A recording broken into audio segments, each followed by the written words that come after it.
Hi, folks, and welcome back to the Star Wars Library, where Star Wars is in print and we get to talk about another novel. That is exciting. And it is a Lando Calrissian novel. And it's called Lando Calrissian and the Mindsharp of Sharu. Hopefully, I'm pronouncing that right.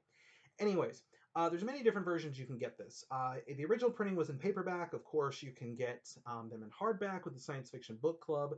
Probably the most easy way to get them is in the omnibus copy, where they have a three-in-one here: classic Star Wars, the Lando Calrissian Adventures. Personally, though, like this is handy. This is what I have in my collection. It's nice because it's just an easy omnibus to put on the shelf of all three, but gosh, is the cover lacking. And in fact, the Millennium Falcon kind of looks a little bit like a toy to me. I don't know. It just looks like a toy I had as a kid because it's compact and stuff. But it could also just be the art being shrunken down here. I don't know. But this little square here with Lando, this is actually from the first book that we're talking about, the Mindsharp of Sharu. Now, this novel, and in fact all three, are written by L. Neil Smith. And so Lando, the story here, I guess going into a little bit of backstory, it's really interesting too because this is the first real expanded universe novel in 3 years. Now, yes, we talked about Return of the Jedi, that novelization, but the last true um, expanded universe novel was the Han Solo adventures by Brian Daley. So this is the first one that we've seen in real expanded universe novel in 3 years. There really weren't too many novels in the 70s and 80s in terms of Star Wars. We won't see a lot more novels until the 1990s, but we're getting ahead of ourselves here.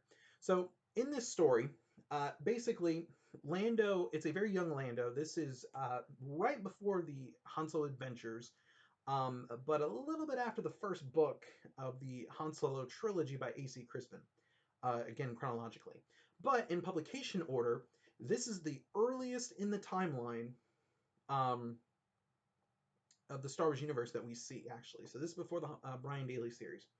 So basically, we see Lando, and it's a younger Lando. He actually doesn't have his mustache in this first book. He does a little bit later, but not in this one. And basically Lando needed a new bad guy because it was kind of in the same realm as the Han Solo series where you can't use the Empire as the bad guys. You have to come up with something else. Because Lucasfilm was very strict on who the bad guys could be pre A New Hope, because Lucas was still working on the prequels. So basically, this all takes place in the Centrality, and there's a lot of new planets and all that. So Lando has the Falcon at this point, and so he also has a droid named Volfe Ra, and it belonged, I guess, to this gambler named Wett, Wett. And he basically double crosses Lando, and he has to go to Rafa 4 um, to basically get this droid back and all and such, and to get his prize money because he wins this game of Sabacc. And so it's this ancient civilization that's there, and so he has to find the mind sharp of Sharu.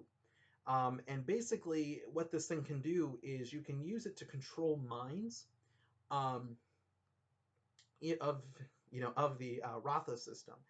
Now, I don't want to give away too much more about this. It's kind of the general plot. Um, but it's kind of like a treasure hunt in a way, is what this first book is, which is really cool. So this book is showing us like I said, a very young Lando Calrissian, um, and so it's really interesting to see, I guess, who he'll become, where he started, and where he'll end up. Volfe Ra, or Volfe Ra, the droid, everyone pronounces it differently. He's also an interesting droid. Again, it's a very new character. A lot of these characters, the only one we really know is Lando. And for me personally, this was a Star Wars book that I put off for the longest time because I like Lando, but he's never been one of my all-time favorite Star Wars characters. Now, this definitely helped, but to me, I'm like, okay, well, this will be at the bottom of my list. Well, eventually, just hearing great things about this series, I was intrigued enough to be like, okay, instead of moving on to a big, expanding universe story next, when I was, initially reading all this stuff, It was like, all right, well, I'll check out the first book, and man, was this fantastic! This was a great read.